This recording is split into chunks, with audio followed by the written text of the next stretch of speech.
लौह इस्पात उद्योग। लौह इस्पात उद्योग लगाने के लिए हमें पहले बहुत सारी चीजों को देखना पड़ेगा। पहले तो हम लोग इसका महत्व क्या है, देखिए क्या क्या चीज हम पढ़ेंगे। पहले तो इसका महत्व पढ़ेंगे, इंपॉर्टेंस क्या है इसका, महत्व क्या है इसका, इंपॉर्टेंस रोल क्या है, इंपॉर्टेंस रोल।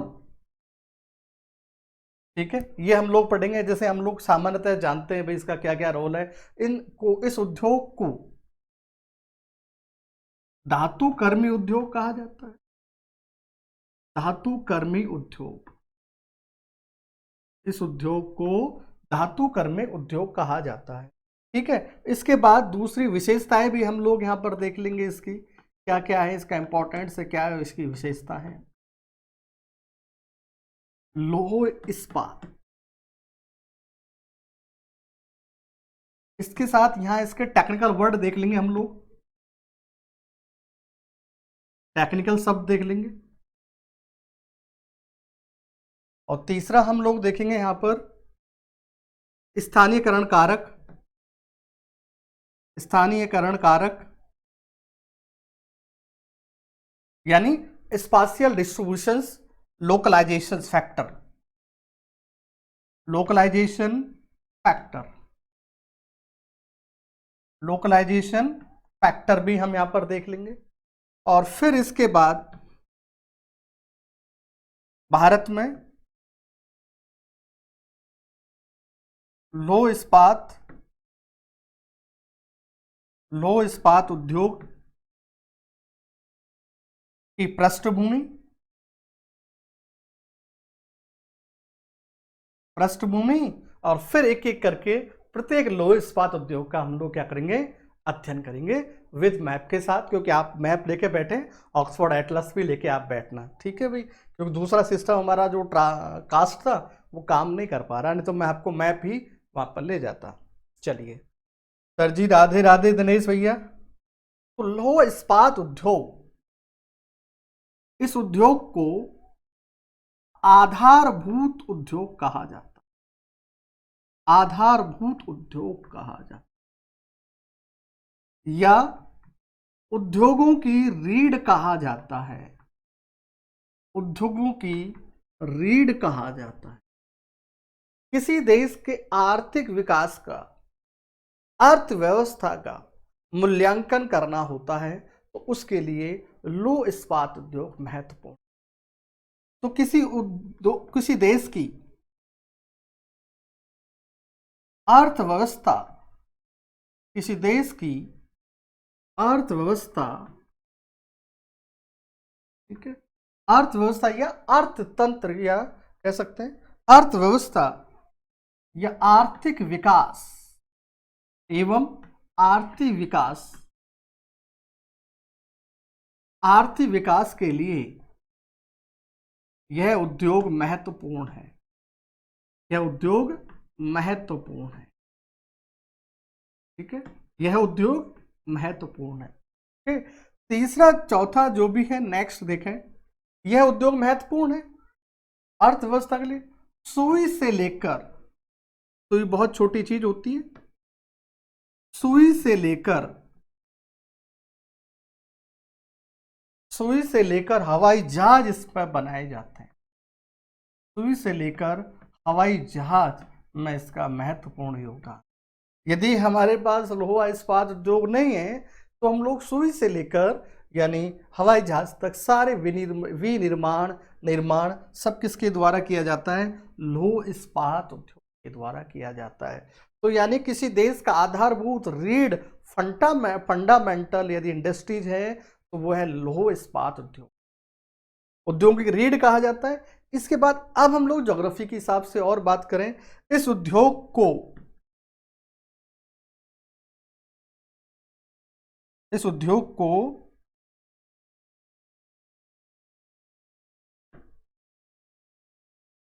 बाहर छह उद्योग कहते हैं। वेटलेस लॉस कर दे हम लोग, वेट लॉस इंडस्ट्री कहा जाता है। लीजिए, तो वेट लॉस इंडस्ट्री इसे कहा जाता है, वेड लॉस यूनिट कह सकते हैं, इंडस्ट्रीज कह सकते हैं। ये लीजिए, अब आप लोगों ने इकोनॉमिक ज्योग्राफी पढ़ी है, तो वह हमने बात की थी, रामनिवास वेरी गुड मॉर्निंग। चलिए, तो हमने बात की थी बाहर 6 उद्योग, weight loss industry, weight loss उद्योग, वेट लॉस यानी विनिर्माण में ये अपना भार खोता है। अब ध्यान देना, विनिर्माण में अपना भार खोता है और उसी के आधार पर वेबर कहता है जिसका परिवहन भार बढ़ जाता है तो उसमें प्रॉफिट कम हो जाता है, जिसका परिवहन भार कम होता है उसका प्रॉफिट ही ज्यादा होता है। तो ये उद्योग भी हम लोग कह सकते हैं, ये उद्योग वेबर के नियम के अनुसार भारत में विकसित हुए। ध्यान देना, तो अब यहां पर हम लोग इसी को ही आधार बनाते हुए, तो भारत में वेबर के अनुसार, वेबर के अकॉर्डिंग यह उद्योग पनपा, यह उद्योग विकसित हुआ। ये लीजिए, तो पहला प्रश्न आपका बन सकता है, कौन सा उद्योग वेबर के नियमों का अनुसरण करता है? तो पहला हम लोग भारत में कह सकते हैं लौह इस्पात उद्योग वेबर के नियम का अनुसरण करता है, और ये उद्योग बाहर 6 उद्योग है, वेट लॉस उद्योग है। ठीक है, अब चलते हैं आगे। अब ये इसकी क्या होगी, इंपॉर्टेंस होगी। अब इसमें क्या क्या टेक्निकल यूज करते हैं, क्या टर्म्स हमें इसमें यूज करते हैं, वो हम लोग अब देख लेते हैं, और फिर इसके बाद पृष्ठभूमि, फिर एक एक करके स्थानीयकरण कारक, तो उद्योगों के स्थानीयकरण कारक कौन कौन से हैं वो भी हम लोग देख लेंगे। तो पहले स्थानीयकरण कारक देखें। स्थानीयकरण कारक, स्थानीयकरण कारक, इस उद्योग के स्थानीयकरण कारक कौन से, लोकलाइजेशन फैक्टर कौन से हैं? तो आपको पता है सारे उद्योग का जो लोकलाइजेशन फैक्टर होता है, पहला होता है raw material, raw material, raw material होना चाहिए।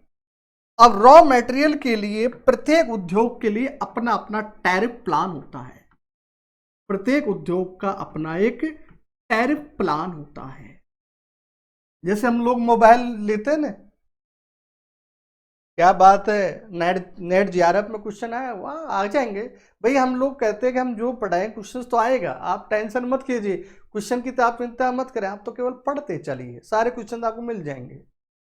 चलिए, तो अब टैरिफ प्लान क्या है, ध्यान देना, हमारे पुराने विद्यार्थी वो सब पता है कि क्वेश्चंस किस तरह के आते हैं सर के। तो हम जब मोबाइल जब खरीदते हैं, मोबाइल यूज करते हैं, सिम लाते हैं, प्लान लाते हैं, तो कोई कहता है साहब अभी थोड़ी देर पहले चैट हो रही थी, 2 GB का प्लान ले लो, 1.5 GB का प्लान ले लो, 1 GB का प्लान। ये क्या है, आपका टैरिफ प्लान है। अब टैरिफ प्लान क्या करती है, बदलती रहती है। हमारी ट्राई क्या करती है, उनको फटकार लगाती है, भाई 24 दिन, 28 दिन, 30 दिन क्यों नहीं करते आप लोग, 28 दिन करते हो, तो वो 30 दिन पर आ गए हम लोग। कोई कहता है डेटा फ्री है हमारा, तो ये क्या है, इसका टैरिफ प्लान है, इतने रिचार्ज में इतना आपको मिलेगा, ये कहलाता है टैरिफ प्लान। तो प्रत्येक उद्योग का भी अपना अपना क्या होता है, टैरिफ प्लान बना हुआ है। तो अब हम इसके टैरिफ प्लान पर जाते हैं, इसी के साथ साथ, क्योंकि पैरेलल हमें चलना पड़ेगा। तो रॉ मटेरियल चाहिए, किसी भी उद्योग के लगाने के लिए रॉ मटेरियल चाहिए। अब मान लो इस उद्योग के रॉ मटेरियल की बात करें, तो इसके लिए क्या हो गया, पहला तो हो गया आयरन और, ये लीजिए आयरन, तो पहला इसका आयरन और हो गया, ये पहला इसका स्टडी मटेरियल, वो रॉ मटेरियल हो गया। दूसरा क्या हो गया, इसके लिए क्या चाहिए, आयरन और हो गया। इसके बाद यहां पर और इसमें मिलाने के लिए और कुछ भी चाहिए, तो देखिए चूना पत्थर भी इसके लिए चाहिए, चूना पत्थर चाहिए इसके लिए, मैग्नीज इसके लिए चाहिए, चूना पत्थर चाहिए इसके लिए, मैग्नीज इसके लिए चाहिए। इसके बाद और भी हम लोग देख सकते हैं, कार्बन भी इसमें चाहिए। चूना पत्थर के साथ डोलामाइट भी हम लोग लिख सकते हैं, डोलामाइट, ठीक है, चूना पत्थर के साथ हम लोग डोलामाइट भी लिख सकते हैं। आयरन और चूना पत्थर, मैग्नीज और बहुत सारी चीजें हमें आवश्यकता होती है, तो रॉ मटेरियल हमें ये चाहिए। इसके बाद कार्बन भी यहाँ पर चाहिए, मैं कार्बन भी लिख रहा हूँ, कार्बन भी यहाँ पर होना चाहिए, ठीक है। लौह इस्पात उद्योग की बात कर रहे हैं, न कि लौह उद्योग की बात कर रहा हूं। अब रॉ मटेरियल हो गया, अब इस रॉ मटेरियल का टैरिफ प्लान क्या है, देखिए मैं कहता हूं टैरिफ प्लान 2:1:0.5। ठीक है भाई, आधा आधा करता जा रहा हूं मैं। अब हो सकता है कई किताब वाले अलग अलग माने, ये मैं समझाने के लिए टैरिफ प्लान लिख रहा हूं। 2 रुपये जमा कराओगे तो 1 महीने का आपको कॉल करोगे और 0.50 आपको मिलेंगे, ये समझ लीजिए। लेकिन यहां पर हम लोग उद्योग की बात कर रहे हैं, तो यहां पर मैं अपना टैरिफ प्लान चेंज करता हूं। इसका टैरिफ प्लान 1.8 कर दिया मैंने, ठीक है, 1.8 हो गया, 1.6 है, सॉरी, इसका टैरिफ प्लान 1.6 है। 1.6 टैरिफ प्लान हो गया, दूसरा प्लान हो गया 0.8 हो गया, और तीसरा प्लान हो गया 0.5। ये तो है लो इस्पात, लो अयस्क, यानी किसी भी लो इस्पात उद्योग के लिए हमें क्या चाहिए, लो अयस्क 1.6 गुना चाहिए। यानी 1 किलो यदि हमें चाहिए, लोहा चाहिए बनाना है, या 1 टन लो अयस्क चाहिए, तो इनमें इस यूनिट में आपको चलेगा। तो ये कितना चाहिए, 1.6 टन चाहिए। ये कितना चाहिए, 1.8 टन चाहिए। ये कितना चाहिए, 1.5 टन चाहिए, और फिर जाकर 1 टन हमें लोहा बनेगा। अब इसके बाद ये लोहा अयस्क हो गया, और सेकंड नंबर पर आपका आ गया यहां पर कोयला। ये लीजिए, कोयला भी चाहिए, कोयला चाहिए। तीसरा हमारा यहां पर आ गया चूना पत्थर, चूना पत्थर। तो कोयला यहां एनर्जी के लिए यूज किया गया है,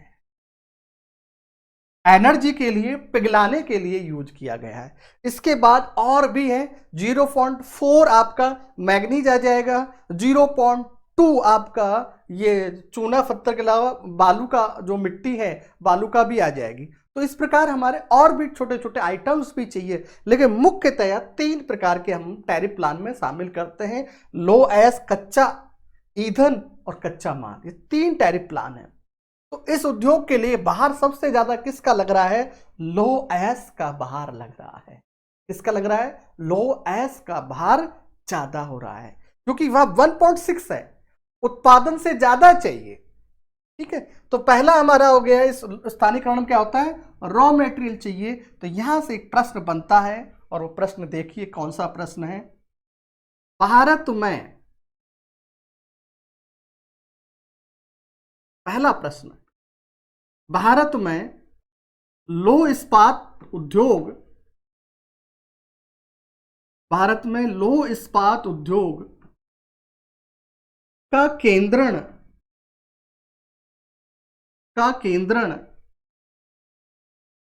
पश्चिम बंगाल, उड़ीसा, झारखंड, छत्तीसगढ़, सीमावर्ती भाग में हुआ। कारण, क्या कारण था। अब यहां पर कारण देखें, पहला, लो अयस्क की प्राप्ति, नहीं मैं यहां पर सुधारूंगा, लो अयस्क की प्रचुरता, लौह अयस्क की प्रचुरता। दूसरा, कोयले की प्रचुरता, कोयले की प्रचुरता, कोयले की प्रचुरता। और तीसरा, चूना पत्थर की उपलब्धता।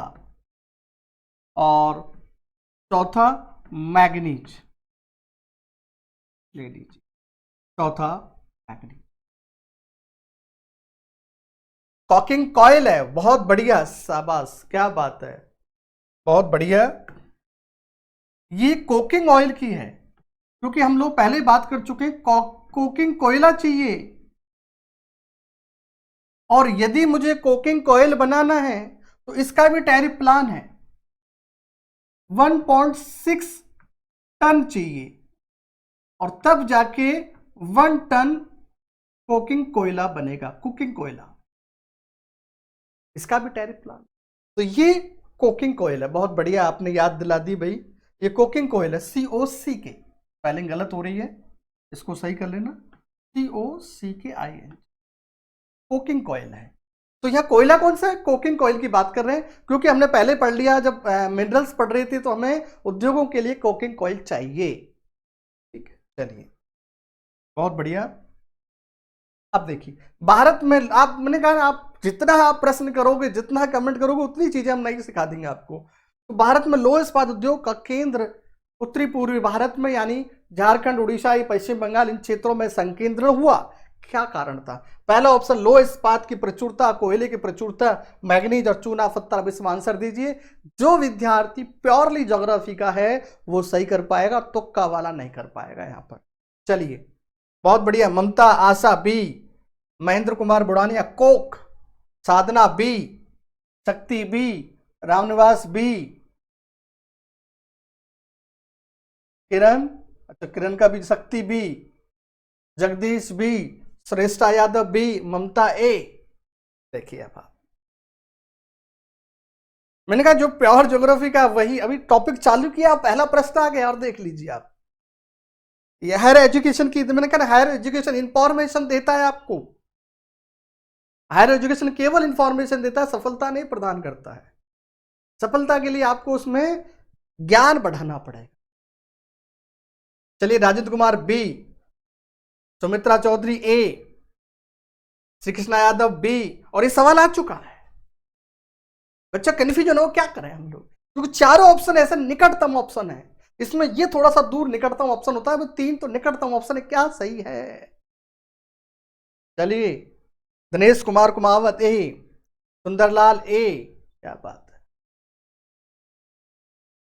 चलिए और कोई है? नहीं, कोई नहीं है। चलिए कोई बात नहीं, अब स्टार्ट करें। इसका सही आंसर क्या है? अब देखें, मैं कहता हूं आप क्वेश्चन देना प्रारंभ कीजिए, टेस्ट दिया करो, क्वेश्चन अटेंड किया करो, जिससे क्या आपकी झिझक है ना प्रश्न करने की, वो खत्म हो जाएगी और सही क्वेश्चन आप करोगे। घबराइए मत, हो जाना तो गलत हो, तो गलत का सही तो होगा। चलिए अब इसका सही आंसर ए, लो अयस्क की प्रचुरता है इस स्थानों पर। लो अयस्क की प्रचुरता, नो डाउट कोयले की भी प्रचुरता है।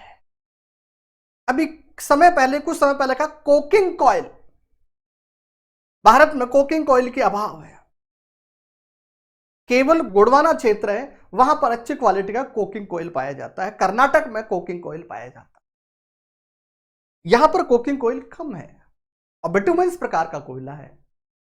दूसरा क्या है, यहां का जो टैरिफ प्लान है, इसका टैरिफ प्लान है 1.8 है और इसका टैरिफ प्लान है, सॉरी 1.6 है, इसका टैरिफ प्लान 1.6 हो सकता है कई किताब वाले 1.8 लिखे, नो प्रॉब्लम। दूसरा है इसका टैरिफ प्लान है 0.8। अब बताओ इसको खरीद लोगे, इसको दूर से लाओगे, इसको दूर से लाओगे, इसको दूर से लाया जा सकता है, डबल हो रहा है, डबल हो रहा है, तो डबल हम लोग लॉस क्यों लेंगे? परिवहन भार इसके मुकाबले यहां पर डबल परिवहन भार है, तो डबल परिवहन भार को कम करने के लिए हमें उद्योग लौह इस्पात केंद्रों के निकट ही लगा देना चाहिए। तो भारत में उद्योगों का पहली बार जो लौह इस्पात उद्योग केंद्रीकरण हुआ था, उसका सबसे बड़ा कारण था कि वहां पर लौह अयस्क की प्रचुरता थी।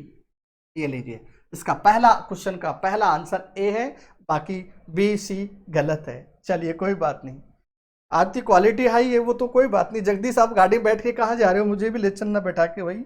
चलिए नेक्स्ट, ओके अब आगे चलते हैं। तो पहला हमारा हो गया लौह अयस्क, दूसरा है हमारा ईंधन, ईंधन, दूसरा टैरिफ प्लान है हमारा ईंधन एनर्जी, तीसरा टैरिफ प्लान है हमारा एनर्जी। अब एनर्जी में क्या क्या चाहिए हमें? एनर्जी के लिए कोयला चाहिए, कोयला, या क्या चाहिए? विद्युत ऊर्जा। अब विद्युत ऊर्जा हमें किससे? मिनरल से, यानी खनिज तेल हो, विद्युत ऊर्जा में हाइड्रो की हो और पेट्रोलियम हो या एटॉमिक हो। तो हाइड्रो हो, पेट्रोलियम हो, एटम हो, किसी प्रकार की एनर्जी हो। तो जब भारत में उद्योगों का जो लगना प्रारंभ हुआ था स्वतंत्रता प्राप्ति से पहले, तो हमारे यहां विद्युत ऊर्जा कहां थी?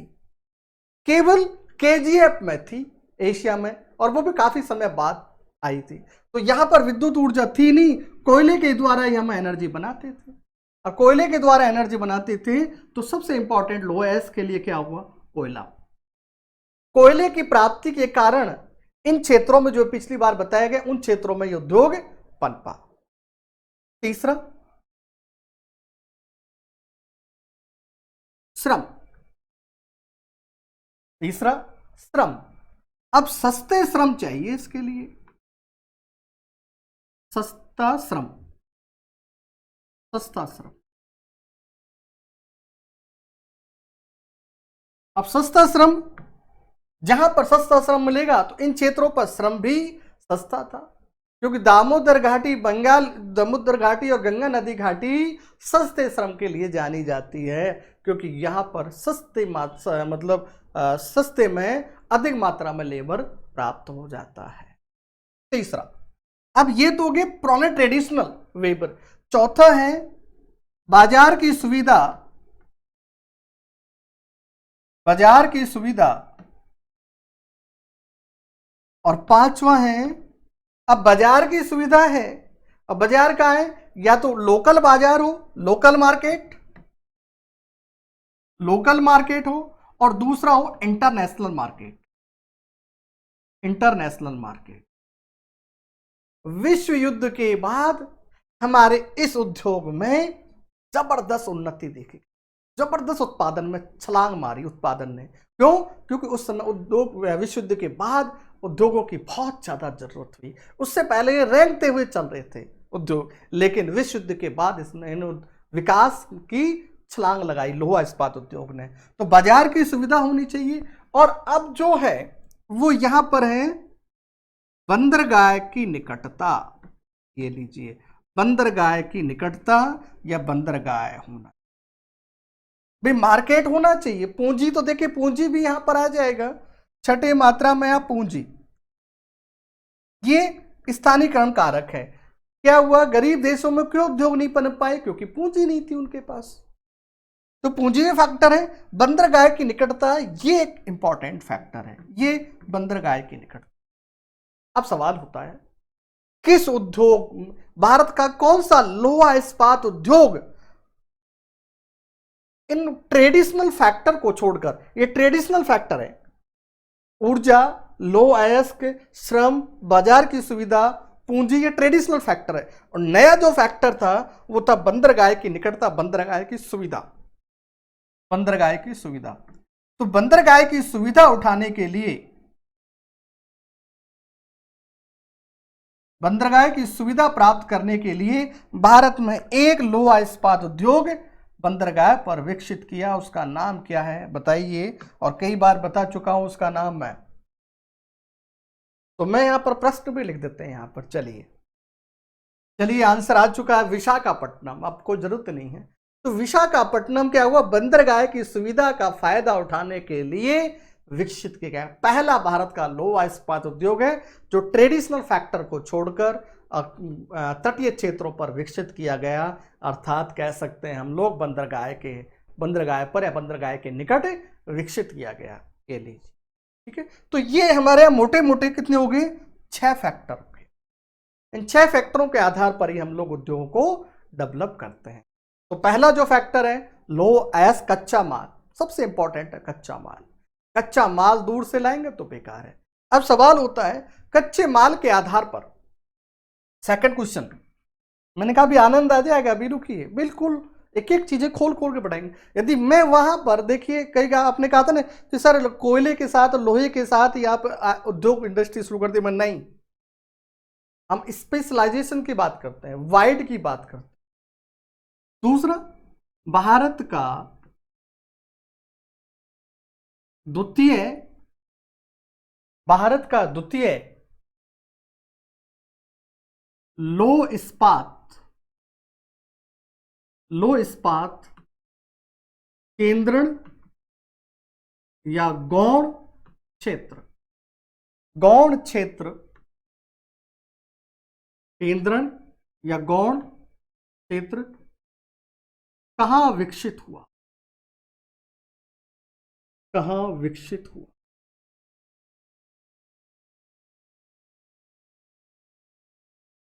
कहां विकसित हुआ?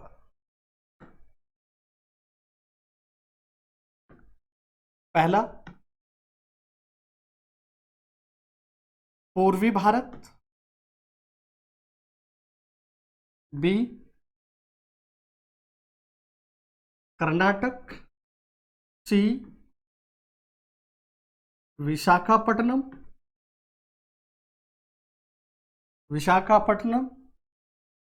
और डी गुजरात। चलिए, भारत का द्वितीय लौह इस्पात केंद्रण, भारत का द्वितीय लौह इस्पात केंद्रण कहां विकसित हुआ या क्षेत्र कहां विकसित हुआ? भारत का द्वितीय गौण क्षेत्र पूछा गया है यहां पर। लौह इस्पात का द्वितीय गौण या गौण क्षेत्र कौन सा है? ठीक है, चलिए।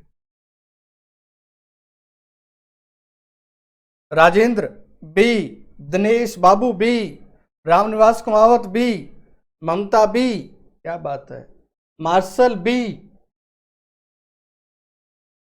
बहुत बढ़िया, Sunderlal B, Sunderlal B, Jagdish B, Kavita B. चलिए, बहुत बढ़िया। अब सबके लोग बी आ रहे हैं तो मैं भी क्या करूं, बी का टिक कर देता हूं, बी आंसर है। अब चलता हूं मैं इस उद्योग पर। पहला जो क्वेश्चन क्या था हमारा, और दूसरा क्वेश्चन क्या है, तीसरा क्वेश्चन क्या है, तीसरा भी देखें। तीसरा क्वेश्चन, ये प्रश्न बार बार आ चुका है।